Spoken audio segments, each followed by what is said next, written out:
चुनांचे शेख कहते हैं, चुनांचे ये जो शेख मोहम्मद बिन अब्दुल वहाब रहमहुल्लाह ने जो कहा कि ये बुतों की परस्तिश करने वाले जो बुतों और औसान के साथ करते थे वही आज के ज़माने के मुशरिकीन और कब्र परस्त कर रहे हैं, तो कह रहे हैं कि उनका अहले कुबूर और मज़ारात की तरफ तवज्जो करना, पनाह पकड़ना और उन लोगों की तरफ पनाह लेना जिनके बारे में ये अकीदा रखते हैं कि ये सालिहीन हैं, औलिया हैं और ये कब्रों में जिंदा हैं, और ये अकीदा रखते हैं कि बाज़ अहले कुबूर जो हैं वो उन लोगों की तरफ निकलते हैं जिनको पुकारा जा जो उनको पुकारते हैं। यानी किसी ने जाके पुकारा अरे शेख फलां, तो वो कब्र के बाहर भी आ जाते हैं, मिलने भी आ जाते हैं, टहलने भी आ जाते हैं। हाँ, तसव्वुफ के रास्ते पे जाएं तो यहाँ बरेलवी हजरात और देवबंदी हजरात में ज़्यादा फ़र्क नज़र नहीं आता। ज़लज़ला दर ज़लज़ला, ये किताबें पढ़िए, दोनों तरफ से एक दूसरे पर लगाए गए इल्ज़ामात या उनके सवालात हैं कि अगर, तो इन्होंने बताया कि भाई आपके यहाँ ऐसे ऐसे हैं, तो उन्होंने जवाब में दिया कि आपके यहाँ भी तो ये होता है। आपके यहाँ भी ये किताबों में बयान किया गया अरवाह सलासा, और उसमें कई ऐसे वाक़यात हैं कि कासिम नानतवी की कब्र की मिट्टी को किसी ने वो वबा फैली और तावीज़ बना के बांधा तो सब ठीक होने लगे।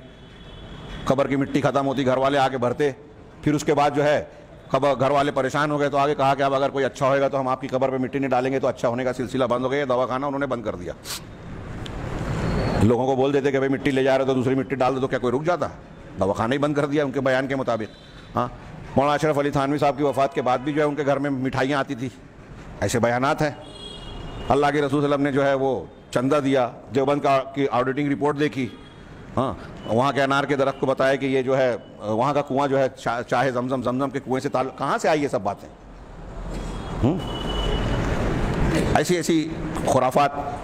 अब मैंने सुना, हैरत की बात है, लोग कहते हैं कि हज़रत इमाम हनीफ़ा को जाके सलाम किया तो वो जो है हज़रत इमाम हनीफ़ा ने जाके कब्र पर सवाल किया, अल्लाह के रसूल सल्लल्लाहु अलैहि वसल्लम से सलाम किया तो वहाँ से अंदर से जवाब आया, वालेकुम सलाम या सिराजुल उम्मा, ऐ उम्मत के सिराज, तुम पर सलामती, तुम पर भी सलामती हो।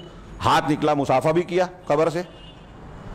हाँ, कैसे समझ में नहीं आता। हज़रत उमर बिन अब्दुल अजीज़ रहमहुल्लाह के ज़माने से अल्लाह के रसूल सल्लल्लाहु अलैहि वसल्लम की कब्र मुबारक बंद है, घिरी हुई है, 3-3 4-4 दीवारों में, किसी ने खोला ही नहीं, देखा ही नहीं। हाँ, तो ये कब्र से हाथ भी निकल रहा है, और फिर दूसरी बहुत सारी चीज़ें इस तरह के। अब ये तो मैं कह रहा हूँ, यहाँ तो महफिल मिलाद में आने की बात की जाती है। साहबा कराम इस किस्म के दावे साबित ही नहीं है, कभी उन्होंने ये बात ही नहीं की कि बड़े से बड़े मसाइल आए, साहबा कराम ने ये दावा नहीं किया कि अल्लाह के रसूल ने आकर हमको रहनुमाई की। जो कुरान हदीस की शक्ल में था वही था। आप जब मौजूद थे तो आपसे कहत की हालत में और दूसरे मसाइल में दुआओं की दरख्वास्त की जाती थी। आपकी वफात के बाद कोई सहाबी आपके पास नहीं गया, बल्कि कहा हज़रत उमर ने कहत की हालत में हज़रत अब्बास से कहा, बुखारी की रिवायत है। इससे पता चला कि तमाम सहाबा ये जानते थे कि आप जिंदगी में दुआ कर सकते हैं, आपकी दुआ का वसीला जायज़ है, लेकिन आपकी वफात के बाद आपकी शख्सियत और जाहो मर्तबा या किसी चीज़ का वसीला नहीं लगाया जा सकता आपकी शख्सियत से मुतालिक। ये सहाबा का इत्तेफाक इससे जाहिर होता है, और ऐसी और भी दलीलें। तो नबी करीम सल्लल्लाहु अलैहि वसल्लम का जब ये मामला है, ये मैं कह रहा हूँ, मैंने जो इशारा किया यहाँ, इन्होंने कहा कि बाज़ लोग ये अकीदा रखते हैं कि कुछ लोग जो बुजुर्गों को पुकारते हैं उनकी कब्रों पे जाके, तो वो उनकी कब्रों से, अपनी कब्रों से बाहर निकल जाते हैं, उनके वस्तगास बिहिम, और उनकी फरियाद रसी करते हैं, व युसाफिहुनहुम, उनसे मुसाफा करते हैं, व यसअलूनहुम अन हाजातिहिम, और उनकी हाजतों के बारे में सुनते हैं। ऐसे ऐसे बकवास और खुराफाती वाक़यात सुनाए जाते हैं कि उनको नकल करते हुए भी शर्म आती है।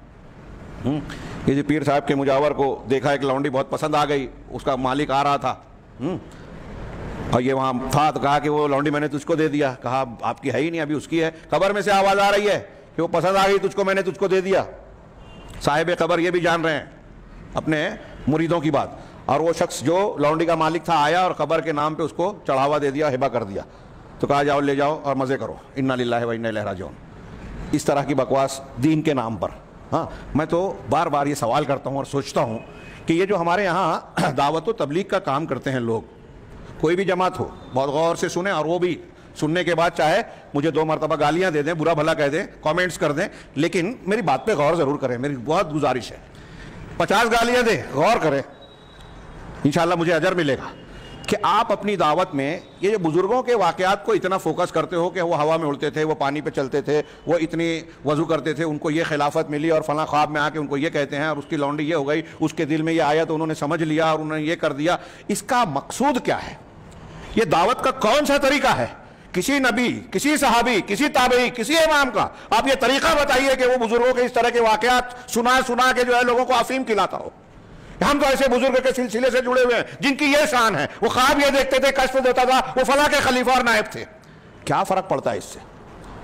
کون سی خدمت آپ کر رہے ہیں؟ اس سے دل و دماغ میں کیا تبدیلی آتی ہے؟ بلکہ الٹا ان بزرگوں کی جو ہے عقیدت غلو میں مبتلا کر کے انسان کو شرک میں لے جاتی ہے. اللہ کے نبی جناب محمد رسول اللہ صلی اللہ علیہ وسلم سے بڑھ کر یا آپ کے آس پاس کے درجے کو کوئی پہنچ سکتا ہے؟ کوئی امتی، سوال ہی نہیں. لیکن اللہ کے رسول صلی اللہ علیہ وسلم سے جب آگے لوگوں نے کہا یا سیدنا یا خیرنا انت سیدنا انت خیرنا، اس طرح کا جملہ کہا، روایتوں میں ثابت ہے، تو حالانکہ یہ غلط نہیں تھا. اللہ کے رسول نے کہا کہ تم جو پہلے کہہ رہے تھے وہی کہو، لا یستہوینکم الشیطان، شیطان تم کو جو ہے ہوا اور خواہش میں مبتلا نہ کر دے، بہکا نہ دے. ہاں میں لا احب ان ترفعونی فوق منزلتی التي انزلنی اللہ بہا، میں اس کو پسند ہی نہیں کرتا کہ تم مجھ کو میرے اس مقام سے اوپر لے جاؤ جو اللہ نے مجھ کو دیا ہے. نبی صلی اللہ علیہ وسلم فوراً روک رہے ہیں. کسی نے کہہ دیا ماشاء اللہ ہو وشیتا، جو اللہ نے چاہا، جو آپ نے کہا اجعلتنی للہ ندا، کیا تو نے مجھے اللہ کے برابر بنا دیا؟ صرف یہ کہو کہ جو اللہ چاہے. ہاں یہاں ایک خواب میں آگے کہتا ہے کہ لا الہ الا اللہ اشرف علی رسول اللہ، تو خواب اب کتاب میں بیان کیا گیا ہے، تو آگے کہتا ہے کہ وہ کہا ٹھیک ہے عقیدت محبت میں ہو جاتا ہے. انا للہ و انا الیہ راجعون. اللہ کے رسول صلی اللہ علیہ وسلم نے اتنا برداشت نہیں کیا اپنے صحابی سے کہ ماشاء اللہ کے ساتھ شیتا کہے، اللہ جو چاہتا ہے اس کے ساتھ یہ کہے کہ جو آپ چاہیں. اور یہاں کسی کو رسول بنا دیا، دوسرے کو نام پہ کہا کہ محبت میں ہو جاتا ہے.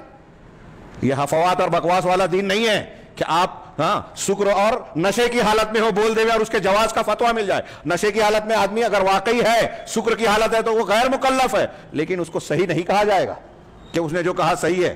اس کی بات اگر کفر ہے تو کفر ہو گیا، اگرچہ اس پر لاگو نہ ہو، یہ الگ بحث ہے. اچھی طرح سمجھیں. کوئی بزرگوں کو اللہ کہہ رہا ہے. ہاں شیخ امداد اللہ مہاجر مکی رحمہ اللہ کا واقعہ بیان کر رہے ہیں اور کہہ رہے ہیں کہ ایک حاجیوں کا جہاز آیا، حاجی نے آگے کہا کہ حاجی صاحب آپ نے بچا لیا ہم کو. کہا کیسے؟ کہا وہ جہاز جو ہے بھنور میں پھنسا ہوا تھا، ہاں اچانک ہم لوگ کو لگا کہ ڈوب جائیں گے، اور اچانک جب بھنور سے باہر نکلنے لگا، جب ہم نے جھانک کر دیکھا تو دیکھا کہ آپ جو ہے بھنور سے جہاز کو پکڑ کر نکال رہے ہیں.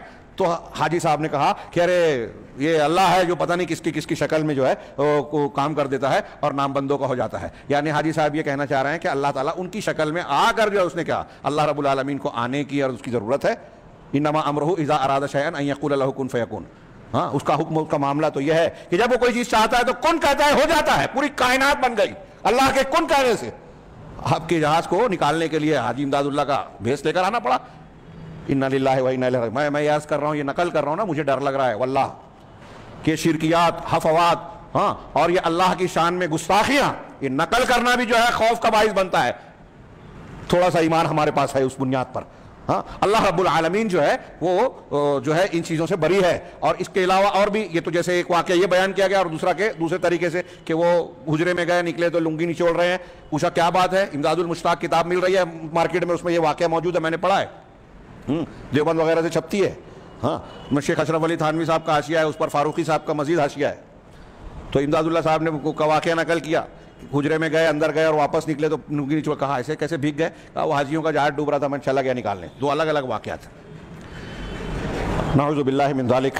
اللہ رب العالمین اس قسم کے دین سے ہمیں بچائے. یہ دھوکہ ہے اور افیم ہی ہے یہ، جہاں قرآن و حدیث کی دلیلوں کو دیکھے بغیر آدمی اس قسم کے حفوات اور بکواس کو دین سمجھے، اس کو بانٹے پھیلائے. وہ کتنی بڑی حماقت کی بات ہے کہ قرآن و حدیث صاف صاف جو تعلیمات پیش کر رہے ہیں اس کو سننے ماننے کے لیے ہم تیار نہیں ہیں.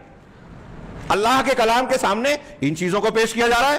وہی شیخ کہہ رہے ہیں کہ یہ لوگ ایسے عقیدے رکھتے ہیں، تو مشرکین مکہ اور کفار مکہ اور ان لوگوں کے مقابلے میں یہ عقائد کون سے مختلف ہیں؟ مشرکین مکہ تو یہ کہہ رہے ہیں کہ آسمان زمین کا خالق، قرآن کائنات کی تدبیر کرنے والا اللہ کے سوا کوئی نہیں، بدھ بھی نہیں ہے. اور یہ تو کہہ رہے ہیں کہ ہمارے بزرگان اور اولیاء اور صالحین ایسے ہیں جو جہاز بچا لے ہوئے، کائنات کا نظام پلٹ دے ہوئے، مردے کو زندہ کر دے ہوئے. جو کفار مکہ بھی نہیں کہتے تھے وہ یہ کہتے ہیں، ان کی کتابوں میں درج ہے. تو یہ ان سے بڑے مشرک اور کافر نہیں ہوئے کیا؟ وہ کہتے ہیں خالق مالک اللہ کے سوا کوئی نہیں ہے، بت نہیں ہے. یہ کفار مکہ کا بیان قرآن میں ہے. اور یہ کہہ رہے ہیں کہ اللہ تعالیٰ نے ایسے ایسے اختیارات دے دیے بزرگوں کے، یہ چاہے اولاد دے دے میں، یہ جہاز نکال لے میں، یہ مردے کو زندہ کر